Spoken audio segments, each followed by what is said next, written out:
being here. Most of the time, we use our weekly Tuesday press conference to talk about a variety of things that are happening around our city. Today, we're going to focus entirely on the Louisville Metro Police Department. Over the last few weeks, we've learned about a series of sexual harassment allegations within the department itself. Some new details have emerged in the last few days. They're deeply troubling and disappointing. It's unacceptable and inexcusable. Everyone should be treated with respect by their colleagues, and everyone has the responsibility to treat others with respect. That should be true in every workplace, and certainly that's the standard for everyone who's a part of Louisville Metro government, including LMPD. Within LMPD, the vast majority of our 1,000+ sworn officers and staff understand that.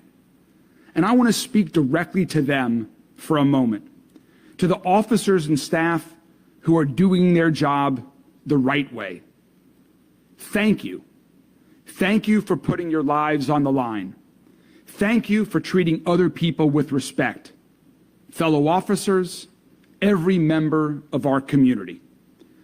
I'm deeply grateful for your public service and appreciate your dedication and professionalism. And I'm sorry that some of your colleagues have made your job more difficult. I appreciate how most of you understand that, how in so many ways, how policing today, how policing used to be done, is not the way it is now done.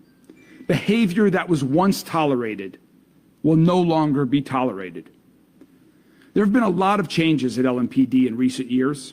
There's important progress being made as we work to reduce crime, improve public safety, and build the trust and respect that are so crucial to the relationship between our police and the public. But in order to do that, we have to strengthen the culture of trust and respect within the department itself. The sexual harassment allegations we've seen and the way they've been handled make it clear that there need to be even more changes at LMPD. That's why I'm demanding significant reforms in policy, in training, in victim support, and in the culture of LMPD, so that this does not happen again. Also, as you know, 2 weeks ago, I placed Jacqueline Gwinn-Villaroel on administrative leave from her duties as chief, while we brought in an independent investigator to look into allegations and the handling of sexual harassment allegations within the department. That investigation is ongoing and will continue. This morning, I accepted Jacqueline Gwinn-Villaroel's resignation as chief of the Louisville Metro Police Department. I thank her for her service to our city. Deputy Chief Paul Humphrey has been serving as acting chief. He has embraced the role, the responsibility that comes with it, and the need to continue implementing LMPD in many ways. He understands that what's needed for this department to move forward is to continue making improvements, to continue fighting crime, and to continue strengthening relationships with the entire community. I value his perspective, his experience, the respect he's earned from his colleagues, and his leadership of LMPD improvements demanded by the United States Department of Justice. Effective immediately, I'm naming Paul Humphrey as the interim chief of police. That means he is fully empowered to make the decisions necessary to reduce gun violence, to improve public safety, to manage the department, to take disciplinary action, to implement the policy and priority changes that both of us agree are necessary, particularly in the area of sexual harassment. And we're announcing some of these changes right now to ensure that LMPD is developing a culture of respect and protection for victims of sexual harassment. They include providing increased support for victims before, during, and after the complaint reporting process, making it much easier for LMPD officers and staff to report sexual harassment complaints through multiple avenues. I've also directed LMPD to change their sexual harassment policies to better align with the policies of the rest of Louisville Metro government. LMPD will also provide broader and better training on sexual harassment across all levels of the department. I'm talking about training on appropriate workplace conduct and training that provides clear standards, expectations, and consequences for the entire police force and department staff. There will also be specialized training for counselors, chaplains, HR staff, supervisors, and others who need to know how to assist someone who is filing a sexual harassment complaint. Investigators will be provided with better training on how to handle these specific types of complaints. LMPD will also prioritize the need for quick, fair, and thorough impartial investigations, along with appropriate and timely discipline whenever it's warranted. Interim Chief Humphrey will give more details in a moment, and there will be more announcements to come. Sexual harassment will not be tolerated in LMPD or any part of Louisville Metro government. LMPD will continue to make improvements. That is our commitment. That is our focus. The bottom line is that the people of Louisville expect all of us in public service to work together to make our city safer, stronger, and healthier. Chief?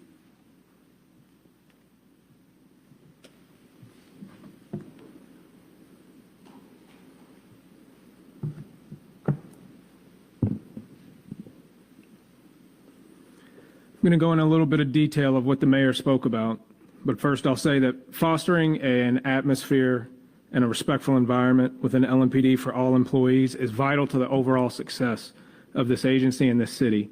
Employees and officers have to feel comfortable in the place that they work in order to serve the public. We are committed to preventing and addressing any sexual harassment within our organization. It is important that we get this right and uphold the values and standards of this department. Culture trumps policy any day.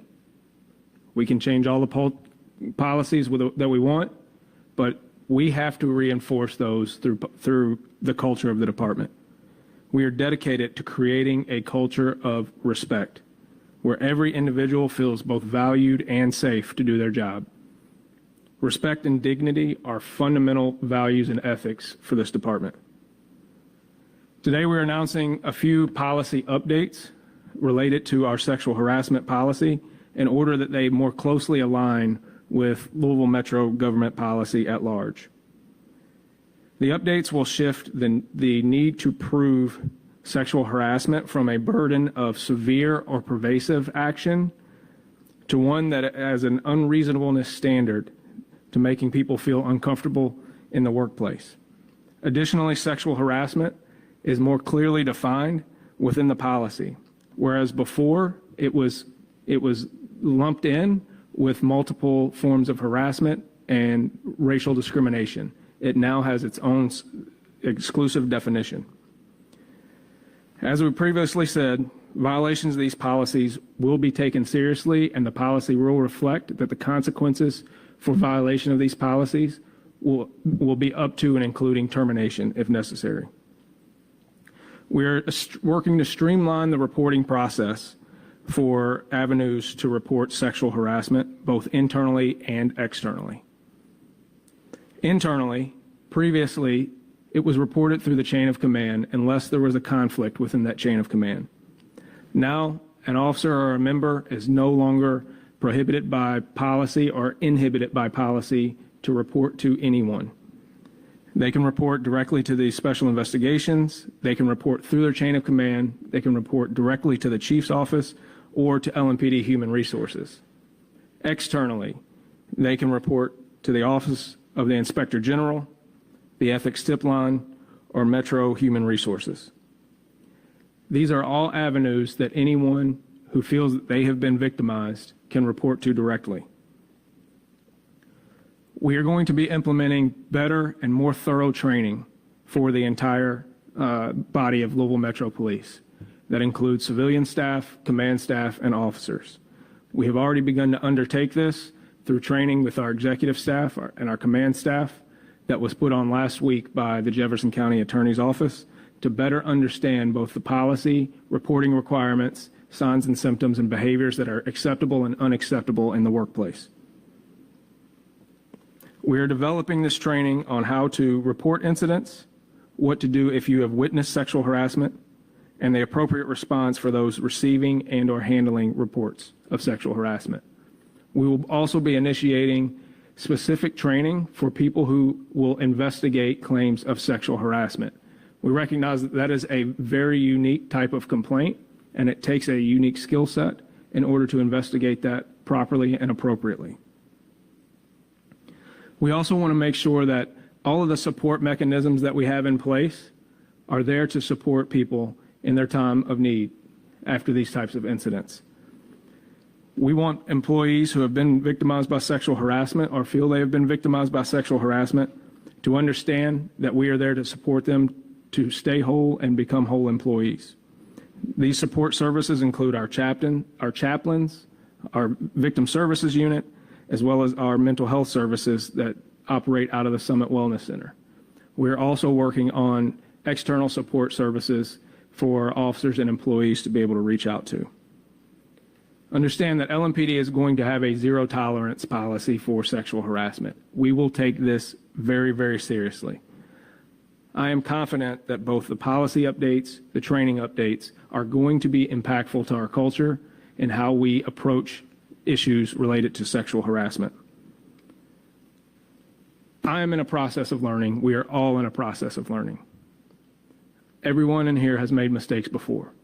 Some mistakes have greater consequences than others, and we have to recognize that. Some mistakes are far more impactful on people than others, and we cannot allow that to negatively impact other people. And they must hold consequences that are severe and swift. We must be better at creating a culture within our police department and our community to hold each other accountable and to improve every single day. Lastly, I'll say that the men and women of LMPD deserve to be proud of their department. We've had too many self-inflicted wounds over the years. The men and women who work here are really, really good people. They're good-hearted people who signed up to serve. We as a command staff are going to do everything in our power to make them proud to be part of this department because they deserve that. And that's what we're here for. Because they have to go out and protect people and keep the community safe so that we can focus on crime issues, community issues, quality of life issues, not internal issues that we've created for ourselves. The community deserves that. The men and women of LMPD deserve that. Thank you. Both of us are happy to take a few questions from the media. We'll just go across the room this way. We'll get to you guys. Roberto. Are the new changes to the policy around sexual harassment reflected in the SOPs that LMPD makes public online? Yes, so they will be going out by close of business today. The way our policy updates work, they are posted and they are not active for 10 days. However, we will issue a special order that goes in effect immediately with those updates. Yes. Mayor, I understand Shannon Lauder, Jack Lauder, and Brian Kerger have all been placed on admin leave. Can you confirm that? And then also, the investigation into the Lauders began 2 years ago. So why their suspensions now? We'll both answer the question first. Yes, we have placed people on administrative leave. That has historically been the practice. In all honesty, there was a little bit of confusion about what authority I had and what authority I didn't. Frankly, what this comes down to is we want to make sure that people, and these are serious allegations. Placing them on administrative leave is no indication of guilt or innocence by any party. But we want to make sure that the investigation is conducted thoroughly and completely without any interference. We want to make sure that the parties involved, those accused, they're in decision-making positions that are high-stress positions in and of themselves. And we want to make sure that under these allegations, they're capable of making appropriate decisions. And so they need to be at home right now while this investigation is conducted so that we can do it thoroughly. Can you address, though, why the lag in time if an investigation began 2 years ago into these issues, and why now a suspension? Two answers. First, this is a new day. This is a new day for LMPD. This is a new day for Louisville Metro government. As you can hear from the policy changes that we're implementing today with haste, this is a new day and we are doing things differently. And the approach that Chief Humphrey just announced is what we believe this department, this government, the city needs now. Additionally, with respect to the time lag, as you're aware, there was a lawsuit filed by the Fraternal Order Police, which paused the investigation for over a year, approximately a year. That is very frustrating so some of this could have happened earlier were it not for that lawsuit that intervened in the investigation and kept it from reaching its conclusion when it was initially filed. Can you confirm which officers are on administrative leave as of right now? Is it both Lauders as well as Major Kurger? Can you list them for us, please? Yes, all of them are. All of them are. Any additional ones from Officer Silk's allegations? Those as well? Both of them? No. Just Yeah, one of them was. One of those complaints has already been adjudicated. The other one is on leave while it's still pending investigation. That officer has been on leave since that investigation was initiated. so these are 4 additional officers. No. Major. 3. 3. Can I ask, Chief Humphrey, can I ask you a question directly? I mean, you are now the 6th either permanent or interim chief just in the last 4 years. People have heard the talk before about changing culture. What can you say to the community directly to convince them that your words will be different this time around? I think I've been here before, not in the position as chief, but I've been in front of you plenty of times. And I think everyone in this room can trust that what I've said, I've done. I have no problem admitting where I've come up short, and I have no problem putting in work to make sure that things improve. All of these people sitting over here and all those officers out on the street deserve good leadership. That's what's going to be provided to them because they want to work their butts off to make sure that people are kept safe. People crave leadership, right? They crave good, solid leadership. They crave stability. I can't control what happened in the past. The only thing I can control is what we do from here on. And what I am promising to you, to the community and this agency is we are going to have solid leadership. We are going to have clear instructions, plans, and communication to both officers and the public about how we are going to behave and how we are going to address crime. People need to know what is expected of them. No one has a problem with being held to high expectations. They just need to know what the expectations are, and that's what we're going to do is set those expectations very high, and we expect officers to perform at a very high level because they're capable of it, and they want to.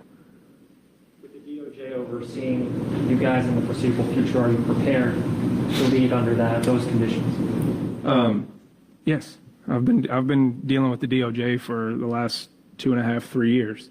I have no problem with leading through a consent decree. I am very comfortable that we are going to be the first major city that gets a consent decree and actually executes it appropriately in order to make sure that the city is kept safe and we do things right. This is probably a question for the mayor. Just one last thing on that last question that you asked, Isaiah. Interim Chief Humphrey has been the lead for LMPD in working with the DOJ on negotiating the consent decree. And now, of course, it will be his responsibility to complete that along with our administration and then implement it as well. So there's no one in the city that is better versed on what the consent decree is, what it's asking for, and what the expectations are than Chief Humphrey. Josh? Chief Humphrey was in that May 22nd meeting where Major Lauder raised those allegations. Do you feel he or any other senior officers had a duty to say anything or intervene after hearing those allegations raised in that meeting? The investigation into that will continue, as I mentioned. As mayor, listening to that audio, do you think that somebody should have spoken up in that meeting? I'm based on what I know at this point in time, I'm comfortable with the decision that I've made. I have confidence in Chief Humphrey, and I think we have dealt with that issue in the appropriate fashion. And what do you think? What were those details that emerged in recent days that you mentioned? Are you able to share any of that? Well, a lot of the details that emerged in lawsuits that had been filed is what I was referring to. That last lawsuit was filed on Thursday morning? No, that was what I was referencing. Rachel? No, I'll get back. Yeah, so will there be a search for a new permanent chief? And so when will that, be prompted? And what will that look like? Will it be similar to, the kind of previous one? Right now, LMPD needs to focus on the improvements that Chief Humphrey and I have spoke about, on improving the culture of LMPD, on implementing these changes for folks that have been a victim of sexual harassment, that need to better improve their reporting, the training related to sexual harassment. LMPD needs to focus on preventing violent crime in our city, on reducing the amount of crime in our city, and holding those who accountable who commit it. LMPD needs to focus on completing these negotiations with the consent decree and then implementing the consent decree. And so for all of those reasons, both of us agree that right now the appropriate path is for Paul to be the interim chief of police. There will not be a search at this time. All of us at LMPD are going to focus on what I just described and many other things that LMPD needs to focus on, what our administration wants to support LMPD on focusing on. And so right now there is no search that is being conducted. Was the outgoing chief offered a severance package? Would he type in? If so, can you give us the details? We will be paying Jacqueline Gwinn-Villaroel 4 months of pay pursuant to a contract to assist with some transition issues and to be available on the need she's available. So she will be receiving 4 additional months of pay. Joe. Chief, have you ever been to a party at the Lauder's house? No. All right, one more question, guys. Mayor, was this reaction to the sexual harassment claims made by Lauder during the meeting, was that the straw that broke the camel's back in terms of your belief in the chief? Were there other issues that you were concerned about, like potentially her being on the Brady list? I'm a look forward, excuse me, I'm a look forward type of person. And given what LMPD is dealing with right now, with everything related to sexual harassment that we've been describing, with all of the other important initiatives that LMPD needs to implement, I believe this is the right direction for the department, for our city, and that is why I accepted Chief Gwinn-Villaroel's resignation this morning. Oh, it was this morning? This morning. Did you ask for her resignation, or did she offer it on her own accord? I'm going to keep the conversation that we had private, and so I accepted her resignation. Would you fire her based on what you know? So I'm not going to answer that question. I'm going to keep, she has resigned, and I accepted her resignation. Is the speed of the investigation about the same, or has this expedited it, just given the lawsuits that have come out with? The speed, I believe, will be the same. This has no impact on the speed or focus on any one of the investigation that's underway right now. So about 3 more weeks. That is our hope. From my perspective, the sooner the better, but Mr. Byer needs to complete it, and so he is driving that. Thank you all very much.